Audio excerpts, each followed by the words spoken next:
I'm Ethan Mollick from Wharton, University of Pennsylvania, and I'm going to talk about some research on crowdfunding and who gets crowdfunding. So the brief academic overview here is that I'm looking at crowdfunding from the perspective of crowdfunding versus other ways of entrepreneurs or nascent startups getting funding, and especially perspective of venture capitalists. You can imagine angels, other groups, but basically comparing experts, right, versus how groups of amateurs, like the crowd, ends up funding people. And so this is interesting because, as I think we just heard from our speakers, we have a shift in an institutional environment going on now. There's an opportunity for different kinds of funding that have been traditionally available that creates entirely different networks of how people interact. A lot of really exciting opportunity. So we're going to look at two linked questions in 15 minutes very briefly. How does the crowd and experts differ in the way that they approach who they choose to fund? And what does this mean for the population of people who get funded? Okay, so we'll look at gender, we'll look at geography, a bunch of other issues. Okay, so normally when I give this presentation, I have to have a bunch of slides explaining what crowdfunding is. And I get to skip that today, so I'm very, very happy about that. And so crowdfunding is everything you guys think it is, yay. And we can have debates over what is and what isn't, and as an academic in the room knows, we enjoy those debates. So I'm happy to have those another time. I do want to do a brief call out to 4 other projects I have underway, some with people in the room, that it might be interesting. I'm happy to talk about in the future. One of them is with Raman Ananda at Harvard Business School, where we're actually looking at the selection of projects by experts and amateurs very directly. So we actually have panels of experts evaluating projects that have been on Kickstarter, not knowing what the outcome is, and looking at how their selection criteria differ from the selection of amateurs.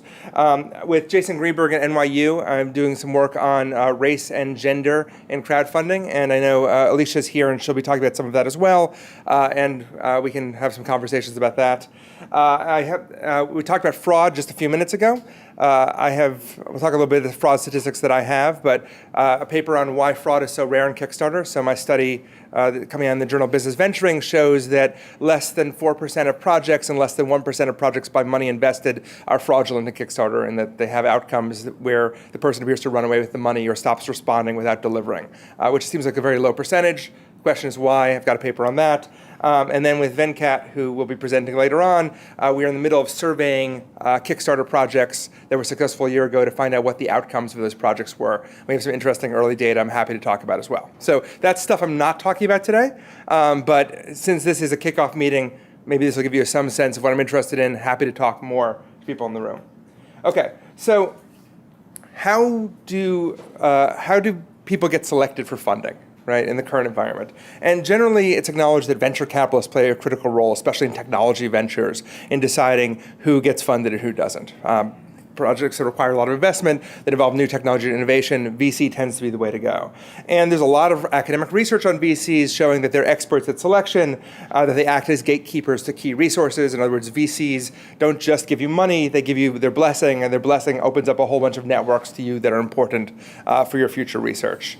So since there is no magical formula for entrepreneurial success, or we would all be following it instead of teaching about entrepreneurship, instead VCs have to look at external signals of quality to assess whether or not a venture is good or not.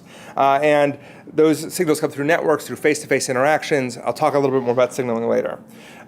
The thing is that the methods that are used to assess quality also create biases in the process. Because VCs rely on certain methods to get information, those methods also bias them to which organizations they would choose to fund and which ones they won't.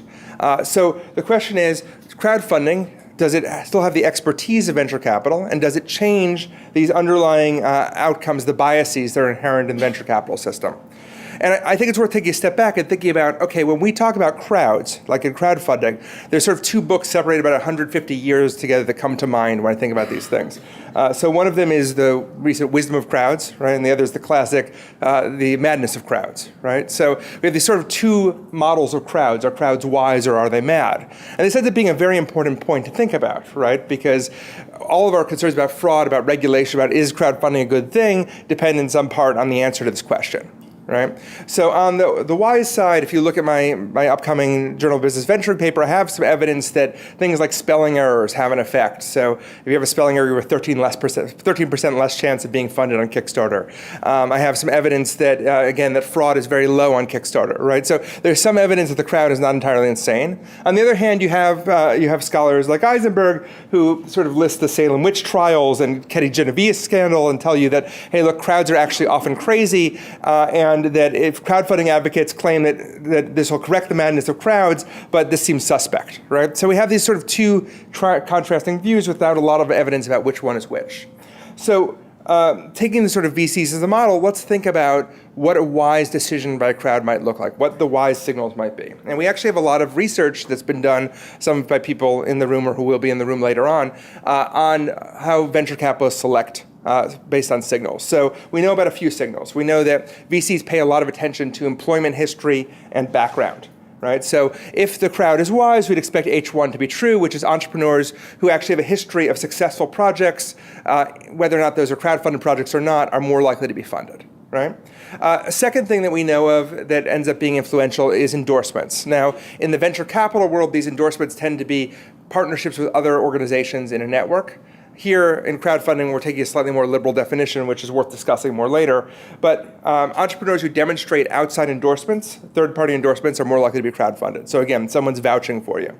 A third signal would be preparedness, right? And there's a lot of evidence showing that VCs respond to preparation, to people knowing what they're talking about more than to passion. So if this is, again, a signal of quality, in crowdfunding, we'd expect entrepreneurs who demonstrate preparedness are more likely to be crowdfunded, right? So those are the signals of wisdom, as it were. I also wanted to do some contrasting signals of madness. This is a little bit harder to do, but I was thinking about this in terms of what signals that would be useless for knowing about whether projects are successful or not might be picked up on by the crowd. And I've actually conducted a few polls of various internet sites to ask them what they think the internet likes that doesn't have anything to do with success or not. And combing the literature, sort of picked up a few options. So these are signals of homophily and group memberships among online internet-savvy technology enthusiasts, nerds in short, and I say that affectionately, being one of them. So what would people respond to, right? That would be signals that you are also a nerd and I can fund you, even though that may not mean you're more successful or not.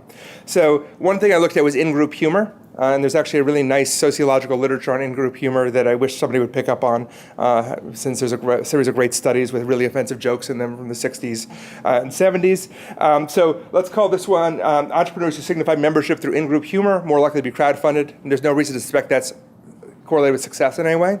Second, in-group identifiers, entrepreneurs who signal that they are part of a group through in-group identifiers are more likely to be crowdfunded. And finally, shared culture. If you signify shared culture, you're more likely to be crowdfunded. Again, none of these would be predictors of success for a successful project. So to the extent that these are predictors of crowdfunding success, they at least indicate some not purely rational signal taking, right? Okay, so the second half of this equation is the outcomes. So we know that VC has a bunch of biases built into it. One of them is a geographical bias. The averages between a lead VC and their investment 70 miles, and that's because of monitoring and network restrictions. A second is that VC-backed firms are overwhelmingly male, and part of the outcome is that it turns out that very few VC-backed companies have female co-founders. That number is between 1% and 6%. When 40% of companies in the US have female co-founders or female ownership, so that's a very low number. And that's either due to charitably homophily, so we like people who are like us, and if most VCs are male, and they would like other males in their network. It could be due to misogyny, it could be due to something else altogether. And I'm not making a statement on this here. We can have a further discussion. Okay, so the bias hypotheses here are that because these things would not be as salient in a crowdfunding sense, we'd expect the geographic constraints to be lifted somewhat, right? And there's some really nice work that I think you'll see later or tomorrow talking about where backers are located. This is really about where projects are located, right? And the second is that gender effects will be less important, and gender is less salient without direct networks, that there's more ability for female matching. I think, again, you'll hear more about this in a couple sessions from now. So I'd expect gender is also less predictive of selection crowdfunding than VC. And the little star next to biases indicates there is a problem with this, which is there is an apples to oranges potential comparison going on. I'm happy to discuss that more when we have more time to have that discussion, but moving on from here. Okay, so the setting is Kickstarter, and what I did was pick projects with parallel to traditional seed funding. So looking at video games, technology projects, design projects, trying to raise over $5,000. And the same numbers, the results all hold at $50,000 or $100,000 as well. This is a picture of, they're about to move. This is Kickstarter's office on Rivington Street, which is like this ramshackle place. They have over the stair, people fall down, and all the time they laugh at you. The point is that they don't know a lot about what's going on. They're making it up as they go.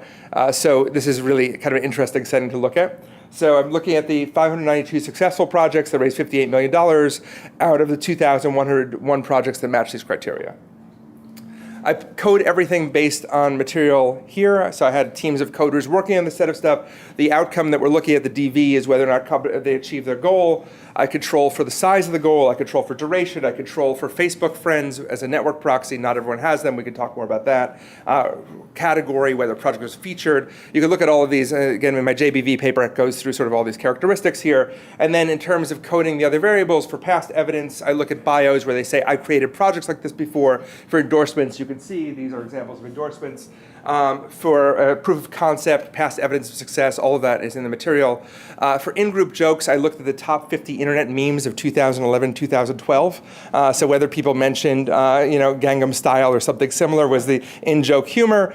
For the in-group affiliation, if people mentioned nerds or things related to them, geeks, hackers, hacking, things like that, that was counted as in-group affiliation. And then culture, I was actually looking at things like Star Trek, Star Wars mentions, things like that, right? So here are the results for the first part, which is, this is the studies of wisdom of crowds, right? So we have strong effects from past evidence of success is strongly predictive of success.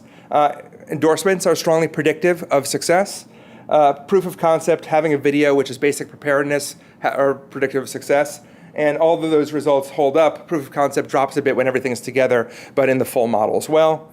And then this is with Facebook friends, right? So the smaller sample of people who actually have network size. And it turns out network size attenuates some of the effects of past evidence of success, which we might hope it would.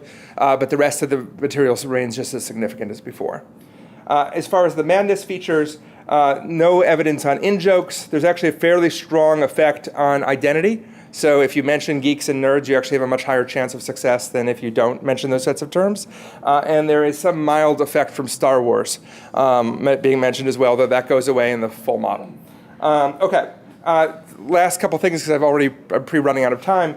So on the geography side, I looked at Gini coefficients to look at concentration. And what we found was that actually concentration didn't drop as much as you'd expect. So crowdfunding wins were also highly concentrated. Geographically, they were just concentrated in different areas, and there's a whole bunch of interesting things to talk about with that.